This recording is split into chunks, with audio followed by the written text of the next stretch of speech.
सबसे पहले हमारे चैनल दीनी अखलाक को सब्सक्राइब करें और बेल आइकन को जरूर दबाएं। ऐसे ही मजेदार तकरीर और नज़म सुनने के लिए। अल्लाहुम्मा जअलनी मिनत तव्वाबीन वजअलनी मिनल मुतत्तहिरीन, ये अल्फाज तिर्मिजी के अंदर आए हैं। तिर्मिजी के मैंने जो रिवायत आपके सामने पढ़ी है अभी, वो जो दुआ बताई है वो मुस्लिम की है। इस दुआ में क्या पढ़ा जा रहा है? अशहदु अल्ला इलाहा इल्लल्लाह व अशहदु अन्न मुहम्मदन अब्दुहु व रसूलुहु। कौन कहता है मेरे हबीब आपके इंतकाल के बाद आपका नामो निशान मिट जाएगा। मेरा बंदा जब भी वुजू बनाएगा और वुजू बनाने के बाद जहां मेरी वहदानियत का इकरार करके मेरा नाम लेगा, उस वुजू के बाद की दुआ में वो आपका भी नाम लेगा। अशहदु अल्ला इलाहा इल्लल्लाह कहेगा तो अशहदु अन्न मुहम्मदन अब्दुहु व रसूलुहु, वो आपके नाम का भी जिक्र करेगा। तो जब तक वुजू बनाया जाता रहेगा तब तक आपका नाम भी लिया जाता रहेगा। कौन कहता है कि आपके इंतकाल के बाद आपका नामो निशान मिट जाएगा? इन्ना अतैना कल कौसर, हमने आपको खैर कसीर से नवाजा है, हमने आपको बहुत सी भलाइयों से नवाजा है। चलिए अजान में भी मेरे नाम के साथ साथ आपका नाम भी लिया जाता रहेगा, लेकिन अजान के बाद की दुआ में जब भी मेरा बंदा दुआ पढ़ेगा मेरा नाम लेगा तो उसी दुआ में आपका नाम भी लेगा। अल्लाहुम्मा रब्बा हाज़िहि दावतित ताम्मा व सलातिल काइमा आति मुहम्मदनिल वसीला वल फजीला वबअसहु मकामम महमूदा अल्लज़ी वअदता। माफ कीजिएगा, बुखारी शरीफ की हदीस में यही दुआ नकल की गई है।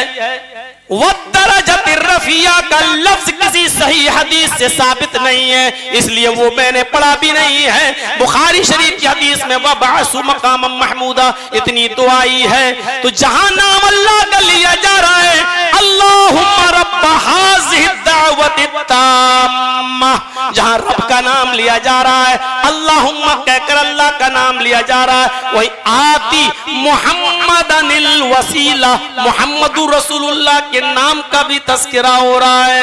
ऐ नबी, कौन कहता है आपके इंतकाल के बाद आपका नामो निशान मिट जाएगा?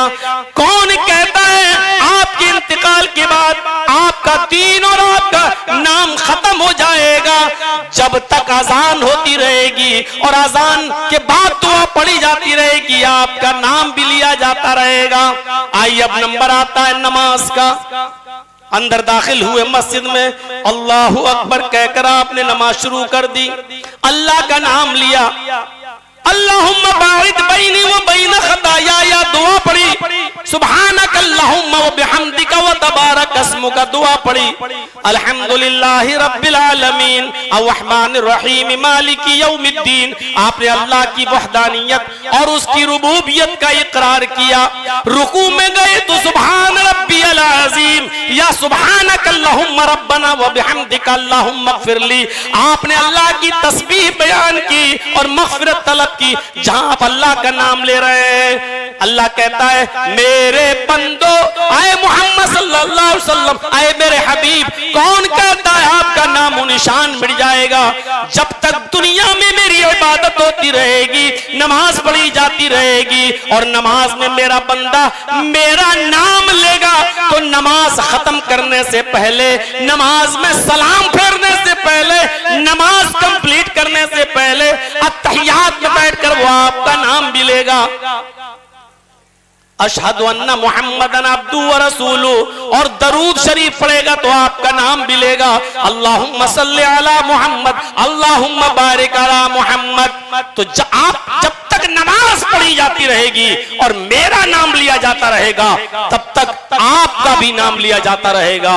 नमाज पढ़ी जा रही है, वुजू हो रहा है, अजान दी जा रही है, इसका मतलब दीन भी बाकी रहेगा। कौन कहता है कि आपके इंतकाल के बाद ये दीन मिट जाएगा और आपका नाम मिट जाएगा? दीन भी बाकी रहेगा और आपका नाम भी बाकी रहेगा, ये नहीं मिटेगा। कौन कहता है कि आपका दीन, आपका नामो निशान, ये सब चीजें खत्म हो जाएंगी? नहीं, मेरे भाइयों, ये चीजें बाकी रहेंगी तो आपका नाम भी बाकी रहेगा। कौन कहता है? और सुनिए, इसी चीज को कहा इस तशविशियते, पूरे विश्व में, पूरे मुल्क में नहीं, पूरे विश्व में, पूरे विश्व में। और इसीलिए नबी अकरम को जगतपति भी कहा गया है, जगतपति कहा गया है, पूरे विश्व का रक्षक। अश्वमा शुगमा रूहा देव दत्त जगतपति आसिना साधु तमनम षटेश्वर्या गुणन्विता। अश्वमा शुगमा रूहा, अश्व मानी घोड़े को कहते हैं अश्व। कल्कि को, अंतिम ऋषि को, निराशंस को एक घोड़ा दिया जाएगा, उस घोड़े पर वो सवार होकर अश्वमा शुगमा रूहा, बिजली से भी ज्यादा तेज रफ्तार से चलने वाले घोड़े पर बैठेगा और आकाशीय यात्रा करेगा, आसमान का सफर करेगा। घोड़ा शुगमा रूहा, बिजली से भी ज्यादा तेज रफ्तार से। ये बिजली तो थी नहीं,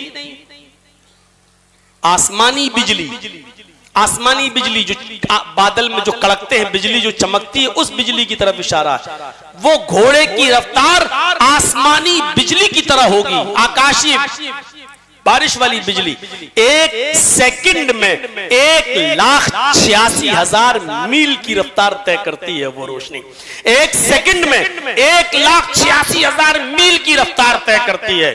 कहा कि वो उस घोड़े पर बैठेगा जो बिजली से भी ज्यादा तेज रफ्तार से चलेगा, और कहा आकाशीय यात्रा करेगा।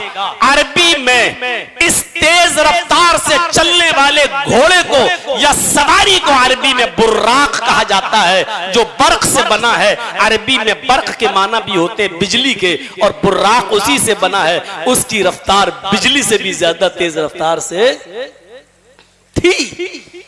ये चीजें अगर मौलवी और पंडित दोनों बयान करने लगे तो फिर बहराइश जैसे दंगे होने का कोई सवाल ही पैदा नहीं होता है। लोगों में प्रेम और भाईचारा पैदा होगा।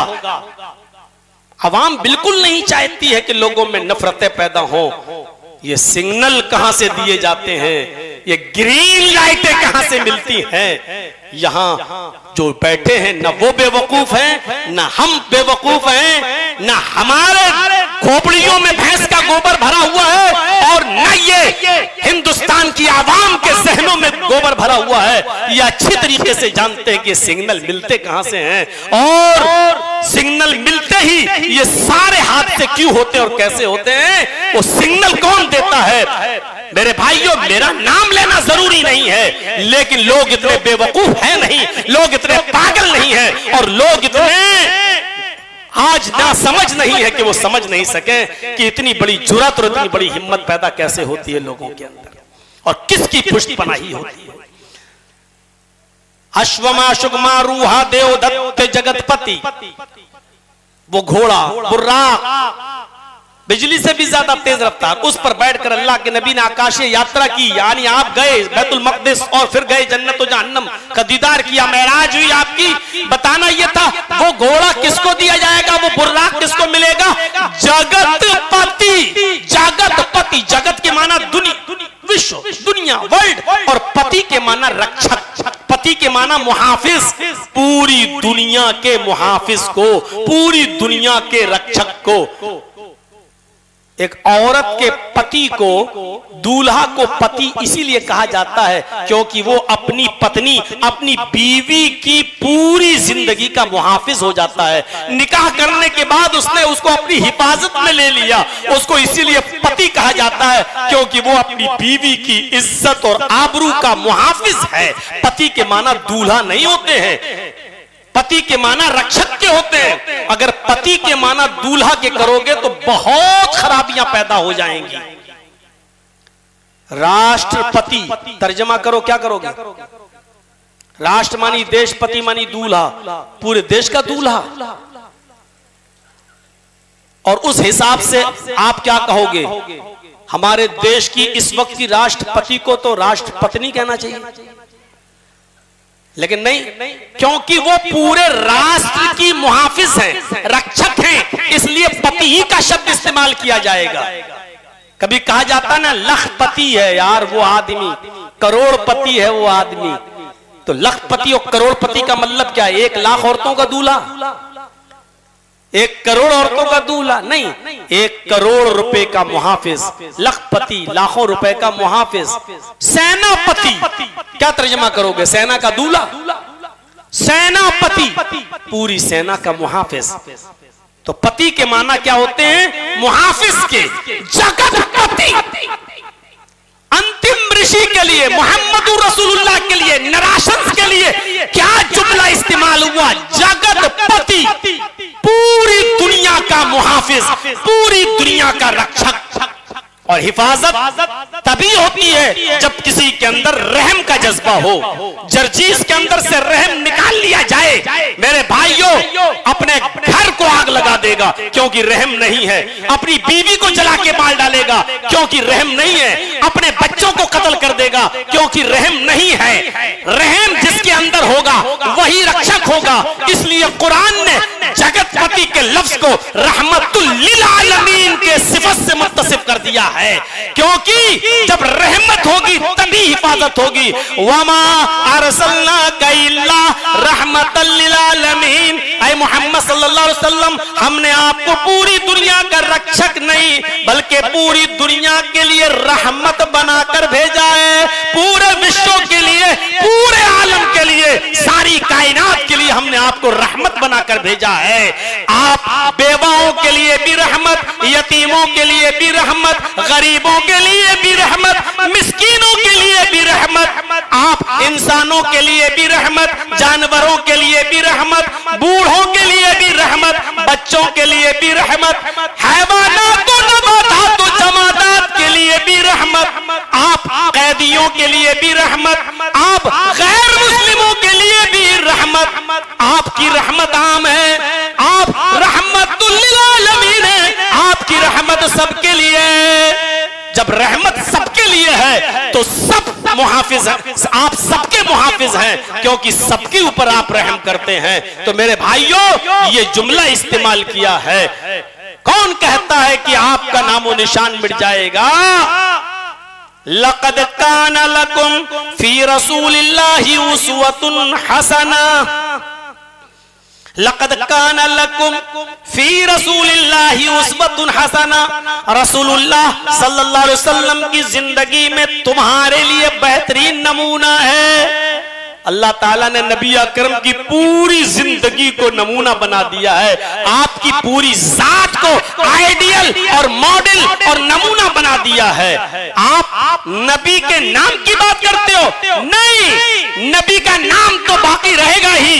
नबी की हर अदा को सुन्नत और उसवे हसना बना दिया है। जमीन पे चलो तो वैसे जैसे मोहम्मद रसूलुल्लाह को चलते हुए देखा है, बैठो तो वैसे जैसे मोहम्मद रसूलुल्लाह को बैठते हुए देखा है, सो तो वैसे जैसे मोहम्मद रसूलुल्लाह सोते थे, खाओ तो वैसे जैसे मोहम्मद रसूलुल्लाह खाते थे, पियो तो वैसे जैसे मोहम्मद रसूलुल्लाह पीते थे, शादियां करो तो वैसे जैसे मोहम्मद रसूलुल्लाह ने करके दिखाई है। और आपने बताया है गर्ज ये के उठना, बैठना, लेटना, सोना, जागना, खाना, पीना, शादी, ब्याह, नमाज, रोजा, हज, ज़कात, सारी इबादत वैसे करो जैसे मोहम्मद रसूलुल्लाह ने बताई है, क्योंकि लक़द कान लकुम फी रसूलिल्लाहि उस्वतुन हसना, हमने तो तुम्हारे लिए मोहम्मद रसूलुल्लाह को मॉडल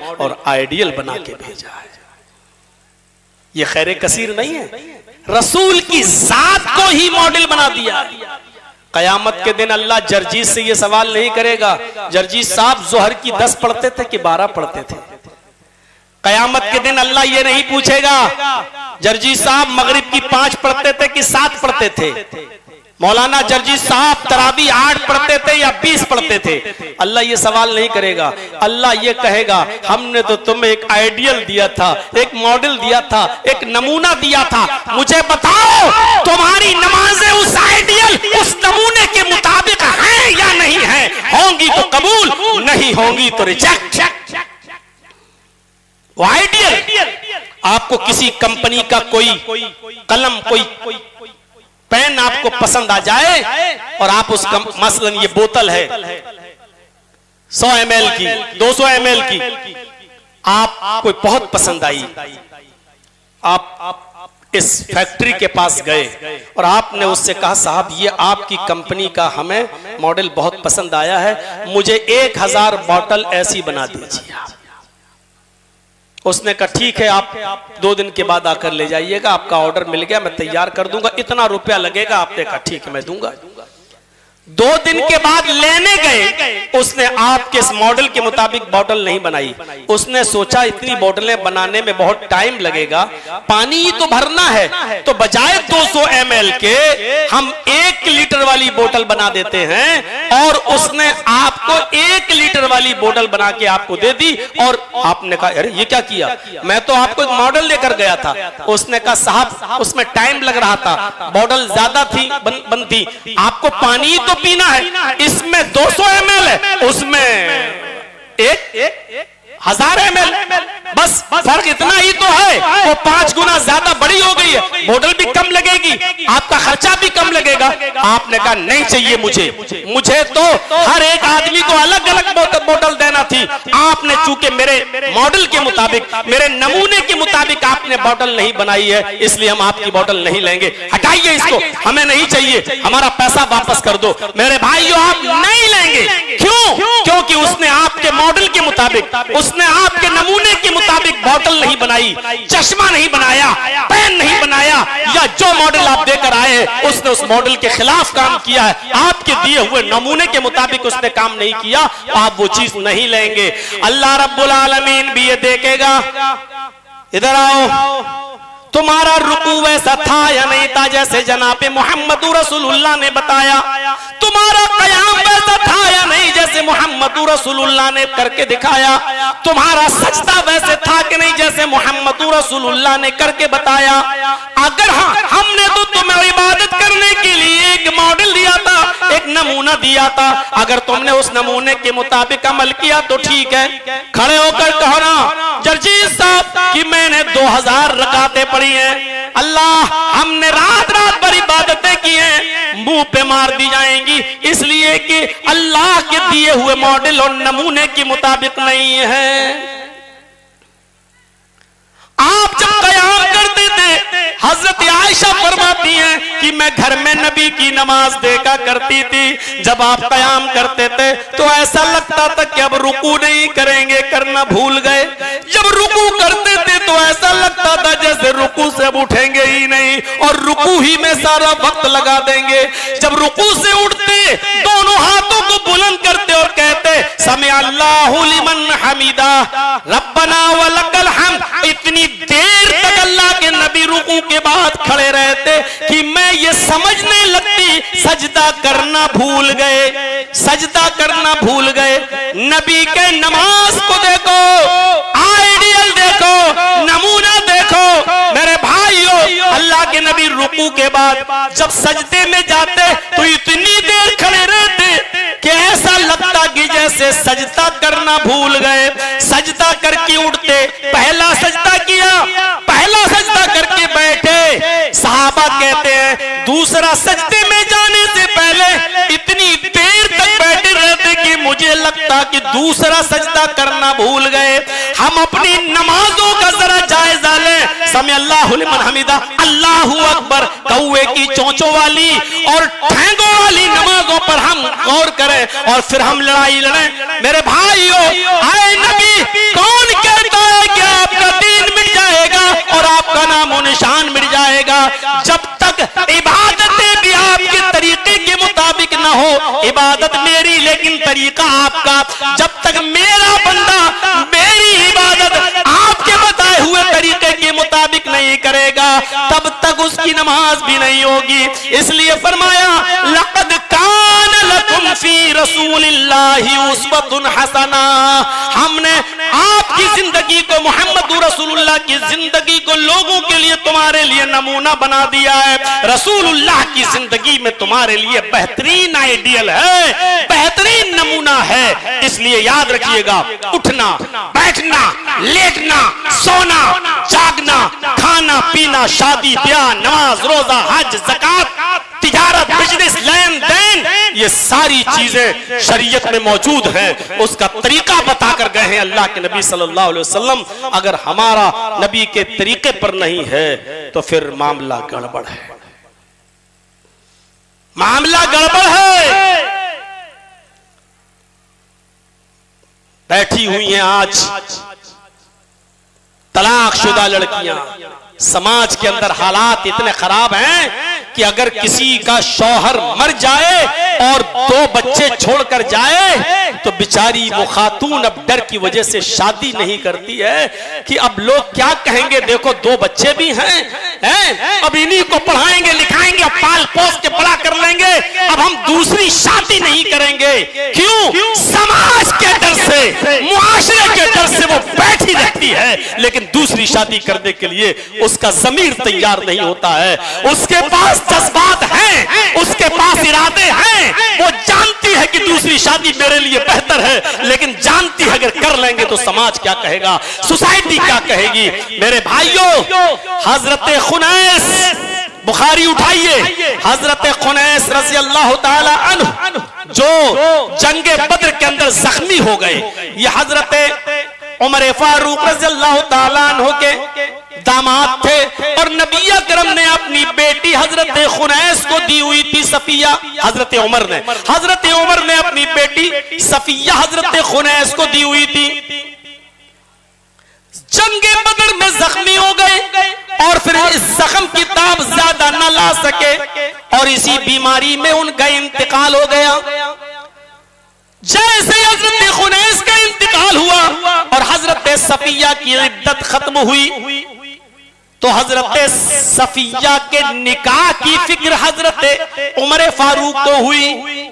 जिस वक्त हजरत सफिया के शौहर खुनैस इंतकाल किए उस वक्त हजरत सफिया की उम्र कितनी थी, जरा गौर कीजिएगा, कितनी थी? 21 साल, 21 ईयर्स, सिर्फ 21 साल। उनकी शादी की फिक्र हुई हजरत उमर फारूक को। उमर फारूक रज़ी अल्लाह ताला अन्हु चाहते तो उनकी बेटी के लिए बड़े से बड़े रिश्ते मिल सकते थे, अच्छे से अच्छे रिश्ते मिल सकते थे, लेकिन हजरत उमर फारूक ने बड़े दौलतमंद और अमीर रिश्ते को तरजीह नहीं दी, बल्कि अपनी बेटी के लिए हाथ मांगा तो किससे? हजरत उस्मान गनी रज़ी अल्लाह ताला अन्हु से कहा, उस्मान तुम तो जानते ही हो कि सफिया बेवा हो गई है, खुनैस इंतकाल कर गए हैं, मुझे अपनी बेटी के निकाह की फिक्र है, क्या तुम मेरी बेटी के साथ निकाह करोगे? हजरत उस्मान गनी ने जो जवाब दिया वो जवाब ये था कि मुझे कुछ मोहल्लत दीजिए, कुछ सोचने समझने का टाइम दीजिए।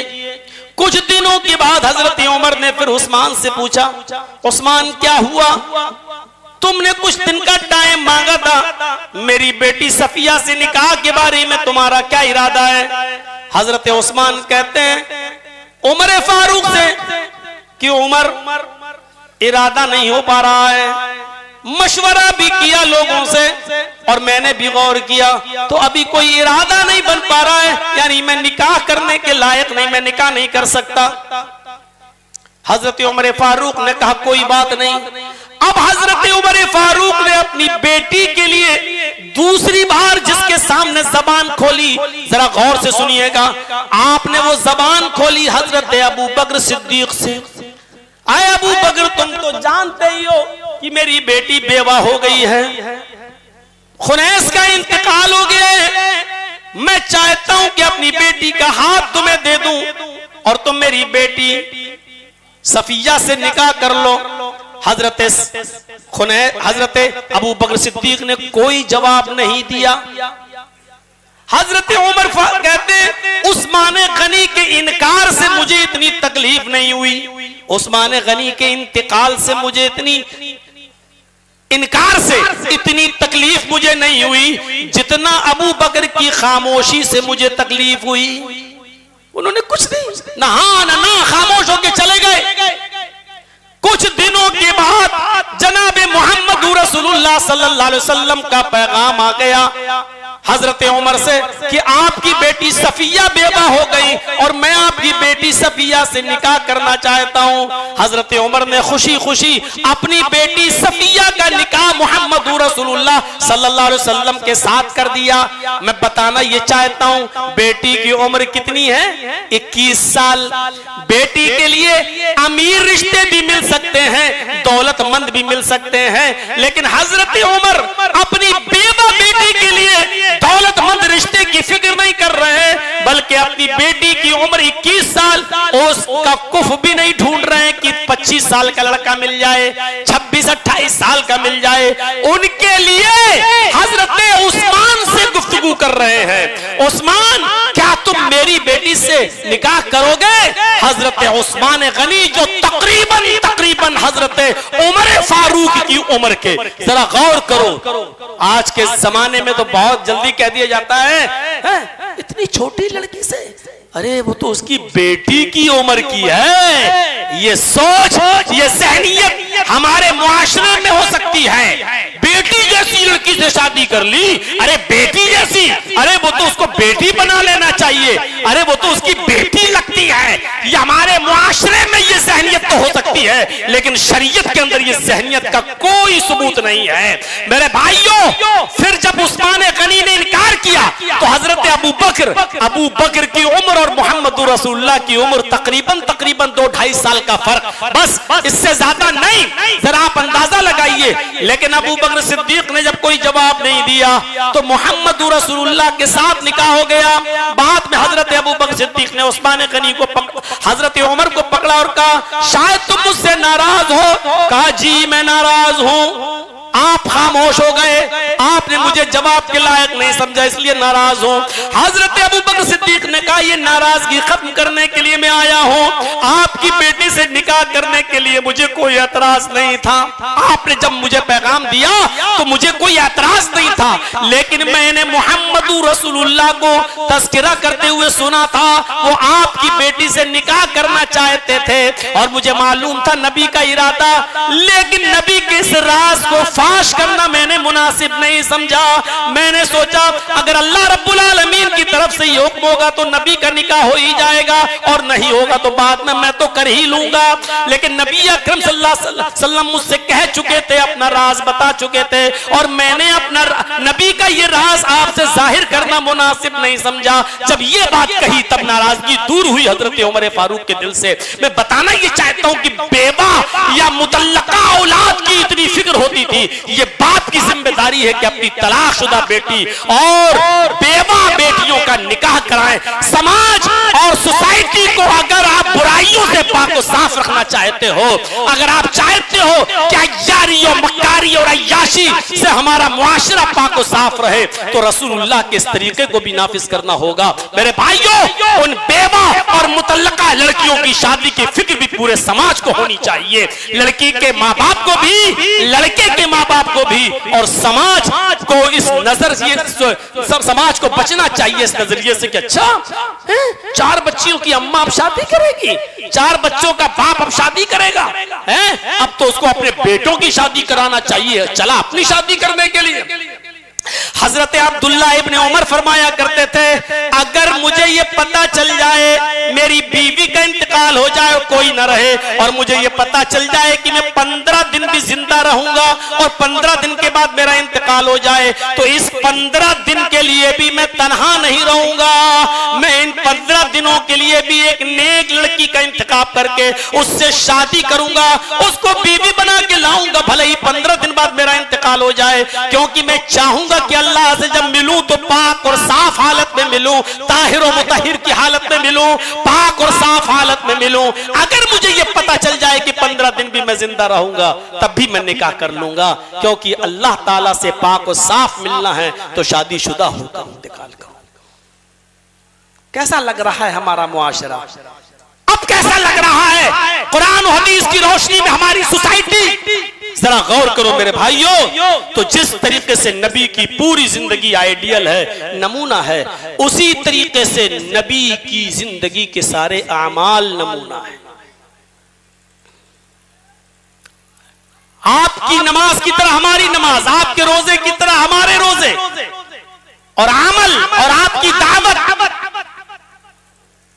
जर्जीस तकरीर कर रहे, आपके सामने कर रहा है, मेरी तकरीर से अगर एक आदमी भी सुधर गया और राह रास्त पे आ गया तो आप अंदाजा लगाइएगा, जब तक वो नेक अमल करेगा जितना सवाब उसको मिलेगा उतना ही सवाब उसको भी यानी मुझे भी मिलेगा, क्योंकि वो मेरी तहरीक से मुतासिर हुआ है और मेरी दावत व तबलीग से। या जितने उलमा बैठे यहाँ पर किसी एक की बात से मुतासिर होकर वो बाअमल हो गया तो जितना वो अमल करेगा जितना सवाब अमल करने वाले को मिलेगा उस मुहर्रिक को भी मिलेगा जिसकी तहरीक पर वो आदमी बाअमल हुआ है और अमल करने वाला बन गया है। इस हिसाब से देखा जाए तो मुहम्मदुर रसूलुल्लाह की खैर कसीर का क्या आलम होगा। मेरे भाइयों, अव्वल दाई तो मुहम्मदुर रसूलुल्लाह हैं। मुहम्मदुर रसूलुल्लाह सल्लल्लाहु अलैहि वसल्लम की दावत पर अबू बकर ईमान लाए, मुहम्मदुर रसूलुल्लाह की दावत पर हजरत खदीजा ईमान लाई, मुहम्मदुर रसूलुल्लाह की दावत पर हजरत उमर इस्लाम लाए, सहाबा लाए और फिर सहाबा की कोशिशों से ताबईन तबा ताबईन और फिर ये और आज तक और कयामत तक जितने मुसलमान। अब आप गौर करो, अबू बकर की जितनी नमाजें हैं, जितने रोजे हैं, जितने हज और जितनी ज़कातें हैं, जितने कारे खैर हैं, जितना सवाब अबू बकर को मिलेगा उतना ही सवाब जनाबे मुहम्मदुर रसूलुल्लाह को भी मिलेगा। उमर फारूक की सारी नेकियों का सवाब जितना उमर को मिलेगा उतना जनाबे मुहम्मदुर रसूलुल्लाह को भी मिलेगा। हजरत खदीजा को जितना मिलेगा उतना ही जनाबे मुहम्मदुर रसूलुल्लाह को भी मिलेगा। सहाबाए किराम को जितना उनकी नेकियों पर सवाब मिलेगा उतना ही सवाब जनाबे मुहम्मदुर रसूलुल्लाह सल्लल्लाहु अलैहि वसल्लम को भी मिलेगा। मेरे भाइयों, और आज हम और आप जितनी इबादतें कर रहे हैं और कयामत की सुबह तक जितने मुसलमान अल्लाह की इबादत करेंगे, नमाजें पढ़ेंगे, रोजे रखेंगे, हज करेंगे, ज़कातें देंगे, नेक काम करेंगे, जितना सवाब इन सबको मिलेगा हमें और आपको मिलेगा और उन कयामत तक पैदा होने वालों को मिलेगा उतना ही सवाब जनाबे मुहम्मदुर रसूलुल्लाह को भी मिलेगा, क्योंकि आप अव्वल दाई और अव्वल मुहर्रिक हैं इस दावत के, इस इस्लाम की दावत के। इसलिए जैसे दुनिया में जब भी कोई कत्ल करेगा तो उसका पहला कत्ल का गुनाह काबिल के सर पे लादा जाएगा, क्योंकि काबिल ने दुनिया में सबसे पहला कत्ल किया है। जिस दुनिया में जितने भी कत्ल होंगे उन कातिलों को तो गुनाह पड़ेगा ही, वही गुनाह काबिल के सर पर भी लादा जाएगा, क्योंकि अव्वल कत्ल का मौजिद वही काबिल है। हाबिल का भाई और आदम का बेटा, उसको गुनाह पड़ेगा। ऐसे ही दुनिया में जितने मुसलमान जितनी नेकियां करेंगे उतना सवाब मुहम्मदुर रसूलुल्लाह को भी मिलेगा, क्योंकि आप अव्वल दाई हैं। अव्वल तो कौन कहता है कि आपका नामो निशान मिट जाएगा। ये खैरे कसीर दी है हमने, आपको खैरे कसीर से नवाजा है, खैरे कसीर से हमने आपको नवाजा है। मेराज की दौलत जो अभी मैंने बताया था, गए बैतुल मक़दिस और फिर वहां से गए आप सफर किया बुर्राक के जरिए। ये नियामत किसको मिली? मुहम्मदुर रसूलुल्लाह सल्लल्लाहु अलैहि वसल्लम को। क्या ये खैर कसीर में से एक खैर नहीं है? नबी अकरम जनाबे मुहम्मदुर रसूलुल्लाह को जो बहुत सी खैर मिली है उनमें से एक खैर ये भी है कि आपको मेराज की दौलत से माला माल किया गया है। मेरे प्यारे साथियों, आइए और चलिए शफाअत देखिए। शफाअत ये हक भी नबी अकरम सल्लल्लाहु अलैहि वसल्लम को मिलेगा, कयामत का दिन होगा। ये तो आपने मौलवियों से 50 बार सुना होगा। लोग इस नबी के पास जाएंगे, लोग उस नबी के पास जाएंगे, लोग इधर जाएंगे और अपनी अपनी शिकायतें करेंगे, अपने अपने गुनाह को याद करके कहेंगे हमारी सिफारिश करवाइए, और सारे पैगंबर मना कर देंगे, सारे नबी मना कर देंगे और साफ तौर पर कह देंगे, साफ तौर पर कि हम तुम्हारी कोई भी मदद नहीं कर सकते हैं। वो अपना अपना खता और अपनी अपनी गलती बता देंगे और लास्ट में लोग जनाब मुहम्मदुर रसूलुल्लाह सल्लल्लाहु अलैहि वसल्लम के पास आएंगे। तब नबी अकरम सल्लल्लाहु अलैहि वसल्लम उनकी बात गौर से सुनेंगे और अल्लाह से सिफारिश करेंगे। शिफाअत का हक नबी अकरम को हासिल होगा। हदीस के अल्फाज ये, बुखारी के अल्फाज ये हैं कि आप उन लोगों की बातें सुनकर शिफाअत के लिए सजदे में गिर जाएंगे।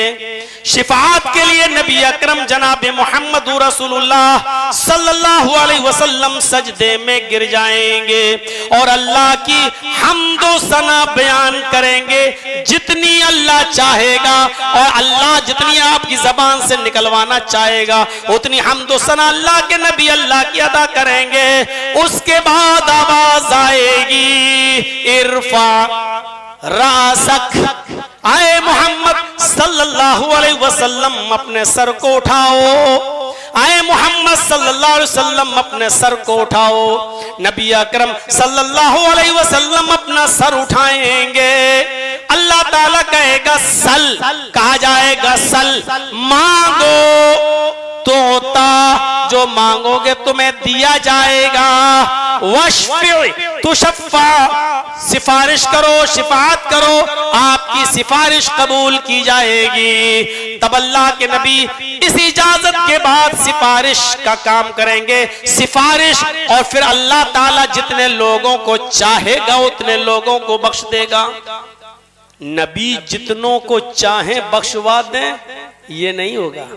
अल्लाह के नबी का सबको दे दो, जन्नती कर दो तो सब जन्नती, ऐसा नहीं होगा। अल्लाह के नबी सिर्फ सिफारिश करेंगे। ये अल्लाह की मर्जी पर मौकूफ है कि अल्लाह जितनों को चाहेगा उतनों को बख्श देगा और जन्नत में भेज देगा।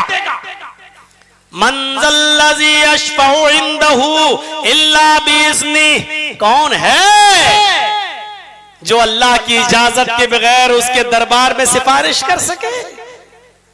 कहते रहो नमाज पढ़ो न पढ़ो, रोजा रखो न करो न रखो, हज करो न करो, कुछ नहीं। हम तो जिस मौलवी को मानते हैं वो मौलवी हमें भाग दौड़ के अल्लाह के अजाब से बचा लेगा। हम तो जिसके हाथ पर बैत किए हुए हैं वो भाग दौड़ के हमको अल्लाह के अजाब से बचा लेगा। बड़े बड़े अंबियाए किराम का हाल देख रहे हो क्या होगा, और तुम बड़ी आसानी से कह देते हो कि हम जिसको मानते हैं वो हमें भाग दौड़ के बचा लेगा। और एक सोशल मीडिया पर देखो एक पागल मौलवी किस तरीके से लफाजी हाँकता है, किस तरीके से वो हाँक रहा है? नमाजी गुमराह हो सकता है, हाजी गुमराह हो सकता है, रोजेदार गुमराह हो सकता है, लेकिन फला का मुरीद, फला का मानने वाला गुमराह नहीं हो सकता। और ऐसे आदमी को कब्र में फरिश्ते भी हिसाब किताब नहीं लेंगे। वो इतना कहेगा, तुम जानते हो मैं किसका मुरीद हूं? फरिश्ते मारे डर के भाग जाएंगे जब गौसे पाक का नाम सुनेंगे। हिसाब किताब दे, अच्छा उसके मुरीद हो, भाग जाएंगे फरिश्ते। नहीं साहब, अब्दुल कादिर जिलानी रहमतुल्लाह अलैह उनके मुरीद हो तो वो तो नहीं, तुम्हारा हिसाब किताब ही हम नहीं लेंगे। कैसी कैसी लफ्फाजी हाँक रहा है वो आदमी, और पता नहीं सुनने वाले भी कहते सुभान अल्लाह। हमें बोलने वालों पर अफसोस नहीं होता है, वो तो बेचारा हराम के टुकड़े खा खा कर उसकी अकल वैसी हो चुकी है। मुझे सुनने वालों पर अफसोस होता है, कैसे सुन कैसे लेते हैं, ऐसी खुराफातें उसकी जबान से कैसे अच्छी लगती हैं और सुन लेते हैं। अल्लाह भी किसी से हिसाब नहीं लेगा। अगर वो कह दे कि अल्लाह तू मेरा क्या हिसाब ले रहा है, मैं तो गौस पाक का मुरीद हूं, अल्लाह कहेगा जा सीधे जन्नत में। ऐसी बातें सुनना कैसे लोग दोबारा कर लेते हैं, शर्म नहीं आती। यहां नबी अकरम सल्लल्लाहु अलैहि वसल्लम अपनी बेटी अपनी लख्ते जिगर से कह रहे हैं, या फातिमा बिन्त मुहम्मद अनक़िज़ी नफ्सकी मिनन नार, मेरी बेटी अपने आप को जहन्नम से बचा ले। अनक़िज़ी नफ्सकी मिनन नार, अपने आप को जहन्नम से बचा। उसके बाद जुमले पर गौर करो, सलीनी मिन माली मा शित, मेरे माल में से जो चाहे मुझसे ले ले। बहुत से लोग कहते हैं अल्लाह के नबी देखो मालिकुल मुल्क मुख्तार कुल थे, कह रहे ना कि जो चाहो ले लो। मिम माली की कैद लगी, मिम माली, मेरे माल में से जिसका मैं मालिक हूं, जितना मेरे पास है उसमें से जो चाहे दुनिया में तू मुझसे ले ले। इन्नी ला उगनी अन्की मिनल्लाहि शैआ, कयामत के दिन में तेरे कोई काम नहीं आऊंगा, अल्लाह के अज़ाब से मैं तुझे नहीं बचा सकता। ये हमारे नबी हैं और वो कह रहा है कि नमाजी गुमराह हो सकता है, हाजी गुमराह हो सकता है, रोजेदार गुमराह हो सकता है, तौहीद वाला गुमराह हो सकता है, लेकिन गौस का मुरीद गुमराह नहीं हो सकता है। सबसे बड़ा गुमराह तो यही है। कैसे इतनी हिम्मत पड़ जाती है इतने बड़े जुमले अदा करने की, ताकत कैसे इनके अंदर आ जाती है बोलते हुए। कम से कम ये क्यों नहीं सोचते अल्लाह कहीं मेरी जबान गुम ना हो जाए, ये कट के जमीन पर न गिर जाए, जमीन न धस जाए, हम इसके अंदर समा न जाए। लोग किस तरीके से बेबुनियाद बातों को कह देते हैं। उनकी किताब गुनियत तालिबीन अगर पढ़ लेते मेरे भाइयों तो अकल आ जाए अल्लाह की वहदानियत का क्या एतराज किया है अब्दुल कादिर जिलानी बगदादी रहमतुल्लाह अलैह ने। और अहले तौहीद की पहचान भी एक ही बताई है। उन्होंने कहा 72 फिरके जहन्नमी, एक जन्नती, और जन्नती फिरके का नाम लेते अहले हदीस ये ना समझने लगे कि हमको कहा है। हम असहाबुल हदीस, हम अहलुल हदीस। उन्होंने कहा कुरान और हदीस पर अमल करने वाले जन्नती। ये अहले हदीस अपने आप को ना समझे जो अपनी बेटियों को बिठाए हुए हैं 30-30 साल की और शादियां नहीं करा रहे हैं, अभी तो पढ़ रही है। जब किसी राम किशोर और राजकुमार से के साथ जब कोर्ट मैरिज करेगी तब एहसास होगा ये हमने क्या किया। नबी अकरम की कोई बात मसलहत से खाली नहीं है। बच्चे जैसे ही बालिग हो वैसे ही निकाह करा दो, वैसे ही। और आज के इस दौर में तो और जल्दी सोशल मीडिया पर 8 साल और 10 साल की जब लड़कियां इंस्टाग्राम पर वो सारी चीजें जान गई हैं जो कभी जमाने में 20 और 25 साल की लड़कियों को उसका इल्म नहीं होता था। आज 8 साल और 10 साल की लड़कियों को उन चीजों का इल्म जब होने लगे तो मेरे भाइयों गौर करो। फिर आप ऐसे दौर में 25 और 30 साल तक अपनी बेटियों को बिठाएं और उनका निकाह न कराएं, ये आप खुद दावत दे रहे हैं फितने की तरफ। खुद आप फितने की तरफ ढकेल रहे हैं अपने बेटे और बेटियों को। मैं जानता हूं कि मेरी तकरीरों की कटिंग करके ये गोदी मीडिया के वो चैनल वाले जो किसी की डाली हुई हड्डियों पर कुत्तों की तरह पलते हैं वो कटिंग कर करके देंगे और काट काट के पेश करेंगे, जैसे बहन वाली क्लिप काट काट के पेश कर रहे हैं कि देख मौलवी जर्जीस कितना बेवकूफ मौलवी है, पागल, जो कहता बहन और बेटी के साथ निकाह न करने वाला बेवकूफ और पागल है। किस तरीके से काट काट के पेश कर रहे हैं, जबकि उसकी खोपड़ी में इतनी अकल नहीं है कि वो ये सोच ले कि क्या दुनिया में कोई पागल से पागल मौलवी भी ये कहेगा कि बहन और बेटी के साथ निकाह करना जायज है। अरे हमने तो फिरक़े करामता और फिरक़े बातनिया के लीडर का एक कौल नकल किया था। उसने कहा है अगर हर काम को अकल पर चलाना शुरू कर दो तो बहन और बेटी के साथ भी इंसान निकाह करना शुरू कर देगा। इसलिए इस्लाम के अंदर अकल से काम लेना जरूरी है, लेकिन अकल को हर जगह पर फिट बिठाना यह जरूरी नहीं है, क्योंकि अकल का एक दायरा होता है। अकल का एक दायरा है, उससे ज्यादा बोझ उसके ऊपर डालोगे तो वो बर्दाश्त नहीं कर सकती। मसलन सोना जानते हो ना, गोल्ड तौलने की एक तराजू आती है, कांटा आता है, उस पर 50 ग्राम 100 ग्राम आप सोना रखेंगे वो वजन बता देगा कितनी 50 ग्राम 10 ग्राम 20 ग्राम सोने का वजन उस पर हो जाएगा। लेकिन सोना तौलने वाले कांटे पर तराजू पर आप पहाड़ रख दीजिए तो तराजू का क्या हाल होगा। एक पहाड़ी को ले आए और उस सोना तौलने वाली तराजू पर रख दे तो उसका वजन बताएगी नहीं, तराजू टूट जाएगी। क्यों? क्योंकि आपने उस वजन करने वाली तराजू पर उसकी लिमिट से ज्यादा बोझ उसके ऊपर आपने डाल दिया है। आपकी आंख देखती है लेकिन जर्जीस अपने सामने बैठे हुए लोगों को देख रहा है, दिल्ली, बंबई, कलकत्ता, लखनऊ के लोगों को नहीं देख रहा है। ये हमारी आंखों का एक दायरा है। हमारे कान सुन रहे हैं, आप जर्जीज की तकरीर सुन रहे हैं, सुनाई दे रही है, लेकिन अमेरिका का, लंदन का शोर हंगामा आपको नहीं सुनाई दे रहा है, क्योंकि आपके कानों में उतने सुनने की ताकत नहीं है। ऐसी अकल का एक दायरा है, अकल का एक दायरा है। हर चीज को अल्लाह ने पैदा किया है। आपकी अकल का दायरा सही है, आप सही सोच रहे हैं कि हर चीज का खालिक अल्लाह है। अब आप ये सोचो कि अल्लाह को किसने पैदा किया है, ये आपकी अकल का दायरा नहीं है। अब आप अपनी अकल से वो सवाल कर रहे हैं, आपकी अकल उसके लिए बनाई नहीं गई है। यानी सोने की तराजू पर पहाड़ को लाकर तौल रहे हैं, वो तराजू पहाड़ तौलने के लिए है ही नहीं। आप अपनी अकल से वो सवाल कर रहे हैं कि अल्लाह को किसने पैदा किया, जिसके लिए आपकी अकल बनाई ही नहीं गई है। इसलिए शरीयत के अंदर बहुत से अहकाम ऐसे हैं जिस पर हमें आमन्ना और सद्दकना कहना है, अपनी अकल को नहीं दौड़ाना। मसलन मोजे के ऊपर मसा करना। आप मसा करते हैं सर्दियों के दिनों में, तो आप पानी से हाथ ऐसे करेंगे आप, जबकि चलते फिरते मिट्टी नीचे लगेगी, गंदगी नीचे लगेगी, नापाकी नीचे लगेगी, लेकिन मसा आप कहां करते हैं? ऐसे। ये आपका मसा हो गया ऊपर। जबकि अकल क्या कहती है? नीचे होना चाहिए, क्योंकि गंदगी नीचे लगती है, नापाकी नीचे लगती है, लेकिन नीचे करने का हुक्म नहीं है, ऊपर। क्यों?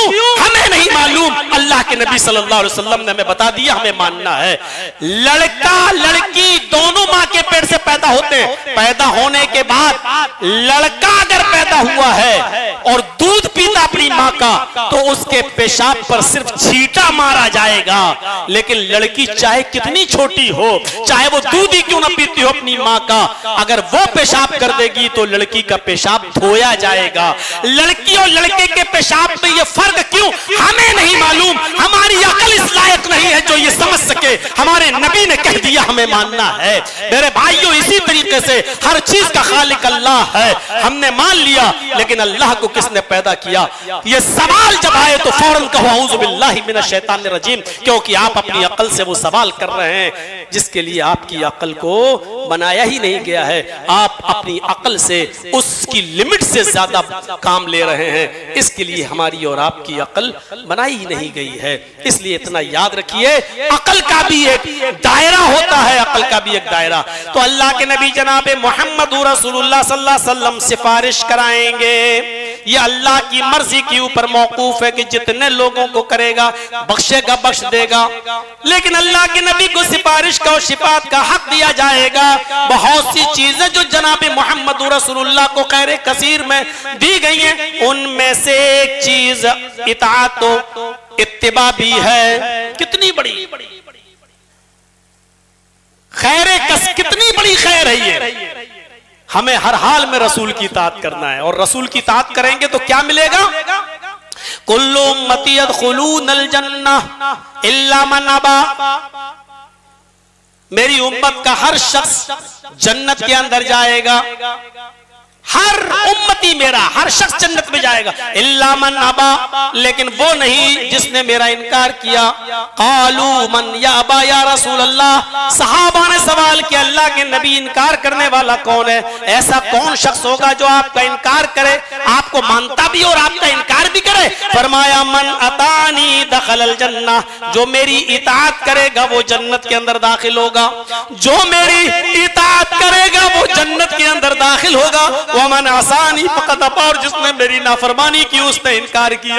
मन अतानी, रसूल की इताअत बाइसे दुखूल जन्नह है, यानी जन्नत में दाखिल करने का बाइस बनेगी, और रसूल की नाफरमानी हमें जहन्नम में ले जाएगी। आए नबी, हमने आपको बहुत से खैर से नवाजा है, आपकी इताअत को आपकी उम्मत पर फर्ज करार दे दिया है। जब तक उनको जन्नत ही नहीं मिलेगी, तब तक उनको जन्नत नहीं मिलेगी जब तक वो आपकी इताअत न कर लें, आपकी फरमाबरदारी न करें। तो मोहम्मदुर रसूलुल्लाह की इताअत करना और फरमाबरदारी करना हर मुसलमान के लिए जरूरी है। रसूलुल्लाह की इताअत और फरमाबरदारी भी खैर कसीर, नबी अकरम का अमल भी खैर कसीर, नबी अकरम सल्लल्लाहु अलैहि वसल्लम की शिफाअत भी खैर कसीर में, सफरे मेराज भी खैर कसीर, आपकी साथ को उसमें हसना बनाया ये खैर खैर कसीर। हाँ, आपको जो भलाइयां और खूबियां दी गई हैं उनमें एक भलाई ये भी है कि आपको हौज़े कौसर अता फरमाया गया है। अल्लाह के नबी फरमाते हैं इन्नी फरतुकुम अलल हौज़, कयामत के दिन मैं हौज़े कौसर पर बैठा हूँगा मैदान महशर में। मैं जब हिसाब व किताब हो चुका होगा सबका, मैं हौज़े कौसर पर बैठा हूँगा, मैं तुम्हारा मीरे कारवां हूँगा। लोग मेरे पास आएंगे पानी पीने के लिए, क्योंकि जो हौज़े कौसर का पानी पी लेगा फिर उसको अरसे महशर में फिर प्यास नहीं लगेगी। 50,000 साल का वो दिन होगा। इस दिन की प्यास सूरज की जांसोस तपिश होगी, बहुत गर्मी का आलम होगा, लोग पसीने में गोता लगा रहे होंगे। ऐसे मौके पर अल्लाह के नबी फरमाते हैं मम्मर्रा अलैया शरिबा व मन शरिबा लम यस्मा बादा, जो गुजरेगा मेरे पास से मैं उसको पानी पिलाऊंगा।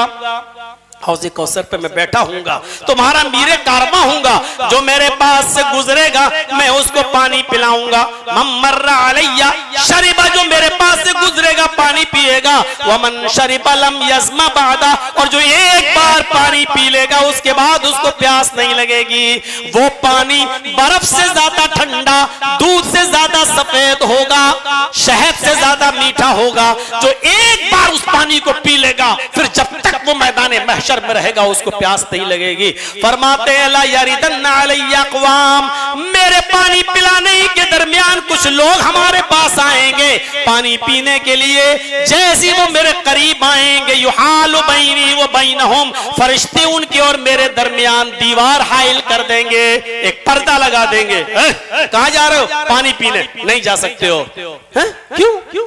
अल्लाह के नबी जब ये देखेंगे मेरे उम्मती आ रहे हैं और फरिश्तों ने रोक दिया तो कहेंगे यारिफूनी व आरफुहुम, आने दो इनको, ये मुझे जानते हैं मैं इनको जानता हूं, ये मुझे पहचानते हैं मैं इनको पहचानता हूं। तब फरिश्ते कहेंगे अय अल्लाह के नबी इन्नका ला तदरी मा अहदसू बअदक, आप इनको सही से नहीं पहचान रहे हैं। आपके दुनिया से रुखसत हो जाने के बाद, आपके इंतकाल के बाद इन लोगों ने आपके दीन के अंदर नई नई चीजें इजाद कर ली थी, नई नई बिदअतें इजाद कर ली थी, आपकी तरफ मंसूब कर दिया था।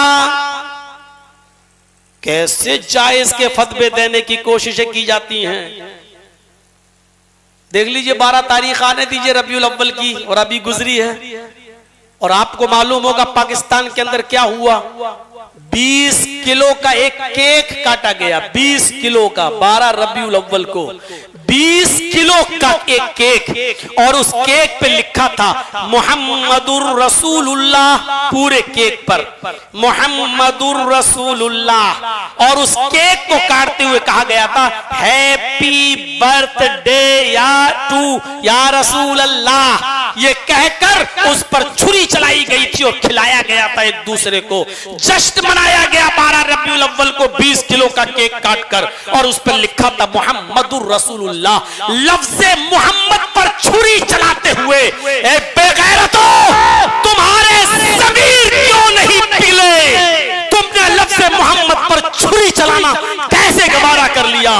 कल तक जब हजरत अली से कहा जा रहा था और खुद अल्लाह के नबी कह रहे थे लफ्ज़े मोहम्मद रसूलुल्लाह जो लिखा है, और ये सुहैल नामी कुरैश का सरदार ये कह रहा हम आपको रसूलुल्लाह मानते ही नहीं है, आप रसूलुल्लाह काटिए, उसके बाद हम आपसे सुलह करेंगे।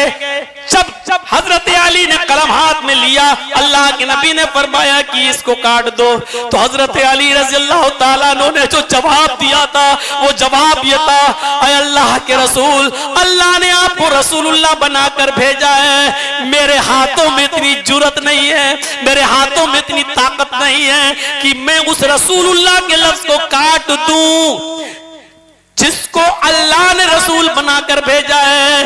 अल्लाह के नबी ये काम मैं नहीं कर सकता, मुझसे ये काम मत करवाइए और मुझे काटने का हुक्म मत दीजिए, मेरे हाथों में इतनी ताकत नहीं।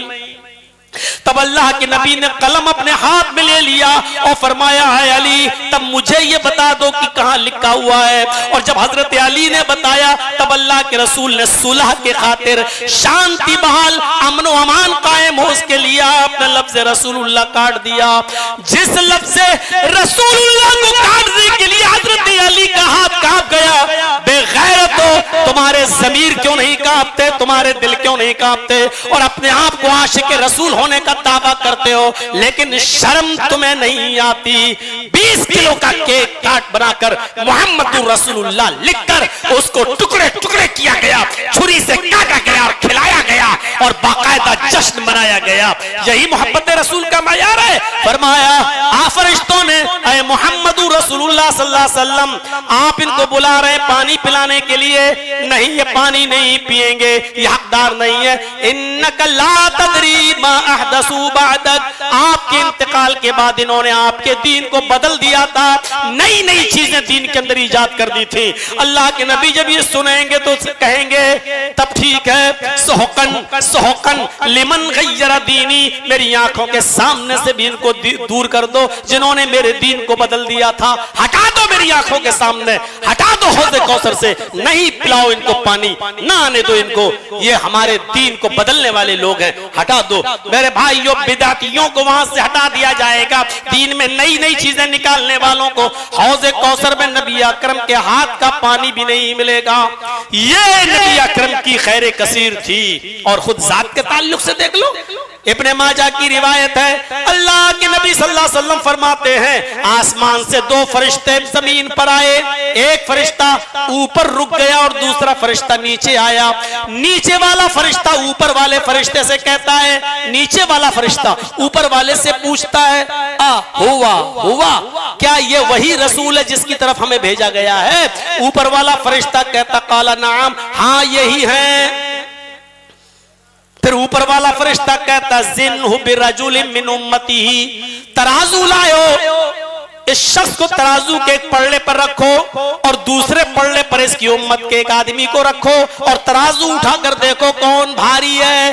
अल्लाह के नबी फरमाते हैं, फवज़िनतु बिही, मैं उसके साथ तौला गया, जब तराजू उठाई गई, फरजहतुहु, तो मैं उस आदमी से भारी निकला, यानी मेरा वजन उस आदमी से ज्यादा भारी था।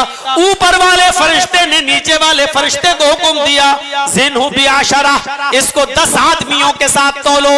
अल्लाह के नबी फरमाते हैं, 10 आदमी तराजू के एक पल्ले पर रखे गए और मैं अकेला एक तरफ रखा गया, मैं अकेला एक तरफ रखा गया, 10 आदमी एक तरफ रखे गए और मैं अकेला एक तरफ, और तराजू उठाई गई, फरजहतुहुम फवज़िनतु बिहिम फरजहतुहुम, जब तराजू उठाई गई मुझे तौला गया तो मैं उन 10 से ज्यादा भारी निकला।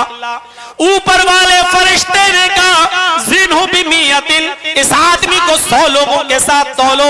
100 आदमी तराजू के एक पल्ले में रखे गए, मैं अकेला एक पल्ले में रखा गया, तराजू उठाई गई, फरजहतुहुम, तो मैं उन 100 से ज्यादा भारी निकला।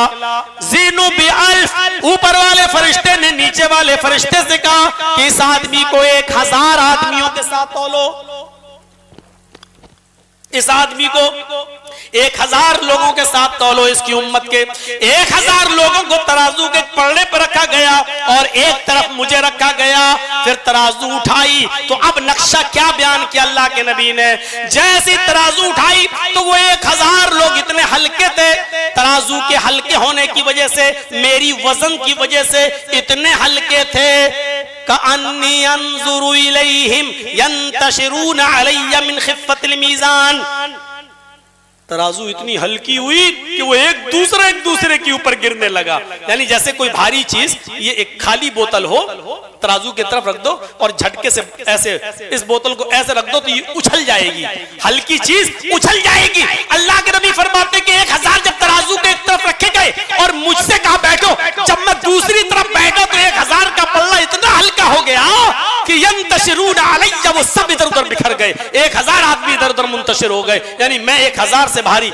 ऊपर वाले फरिश्ते ने कहा छोड़ दो, अब नहीं, पूरी उम्मत एक तरफ रख दोगे, पूरी उम्मत तराजू के एक पल्ले पर रख दो, दोगे और मोहम्मद रसूलुल्लाह को दूसरे पल्ले में रख के तराजू उठाओगे तो ये शख्स पूरी उम्मत पर भारी बैठेगा, सारी उम्मत पर भारी बैठेगा। ये खैर कसीर है, उसकी एक भलाई है जो मोहम्मद रसूलुल्लाह को दी गई। और इससे यह मसला भी निकलता है, जिस तरह नबी अकरम पूरी उम्मत पर सबसे भारी, इसी तरीके से नबी की नमाजें पूरी उम्मत की नमाजों से सबसे भारी, उनके रोजे पूरी उम्मत के रोजों से भारी, उनकी सारी इबादतें आम लोगों की इबादतों से भारी।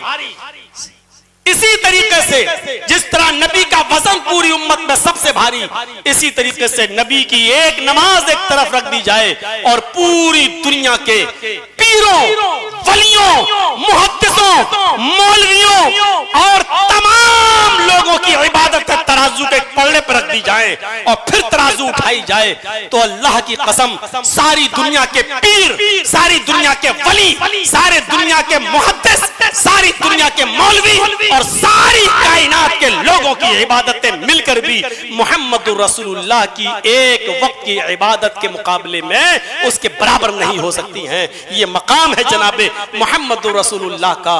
अब भी अगर ये कहो कि हम रसूल को नहीं मानते तो तुम्हारी अक्ल में भैंस का गोबर ही हो सकता है। मेरे प्यारे साथियों, और क्या कहा जाए, हम तो कहते ही है नमाज वैसे पढ़ो जैसे मोहम्मद रसूलुल्लाह पढ़ते हैं, हम तो कहते ही है कि रोजा वैसे रखो जैसे नबी अकरम को रखते हुए देखा है। हमारा तो कहना ही यही है कि अपनी पूरी जिंदगी में आइडियल, मॉडल और नमूना अगर बनाना है तो बनाओ जनाबे मोहम्मद रसूलुल्लाह सल्लल्लाहु अलैहि वसल्लम को। सीरत तैयबा के ताल्लुक से 1.25 घंटे का ये खिताब इतना ही काफी है। मेरे प्यारे साथियों, मुझे उम्मीद है कि इंशाअल्लाह आप इस खिताब से एक इबरत हासिल करके निकलेंगे और नबी अकरम के मकाम और मर्तबे को समझकर यहाँ से जाएंगे और जिंदगी में इनकलाब पैदा करेंगे। हम अपनी माओ, बहनों और बेटियों के बारे में भी सोचेंगे, समाज के बारे में भी सोचेंगे और अपने समाज में नबी अकरम सल्लल्लाहु अलैहि वसल्लम की जिंदगी को उसवे हसना बनाने के लिए प्रचार करेंगे और लागू करने की कोशिश करेंगे। अल्लाह से दुआ करता हूं कि बारे इलाह हमारी जिंदगी में रसूल की मोहब्बत पैदा फरमा दे, रसूल की इताअत करने की तौफीक अता फरमा, नबी की इत्तिबा करने की तौफीक हमें अता फरमा, रसूलुल्लाह की पूरी जिंदगी को हमें आइडियल और मॉडल और नमूना बनाने की तौफीक अता फरमा। ऐ अल्लाह, रसूलुल्लाह सल्लल्लाहु अलैहि वसल्लम की जिंदगी के मुताबिक और बताए हुए तरीके के मुताबिक हमें जिंदगी गुजारने के तरीके पर हमें जिंदगी गुजारने की तौफीक अता फरमा। इलाहुल आलमीन, जब तक तू हमें जिंदा रख, इस्लाम पे हमें जिंदा रखना और जब हमारा खात्मा हो तो ईमान पर हमारा खात्मा फरमाना। वमा अलैना इल्लल बलागुल मुबीन व आखिरु दावाना अनिल हम्दुलिल्लाहि रब्बिल आलमीन। अस्सलामु अलैकुम व रहमतुल्लाहि व बरकातुहू।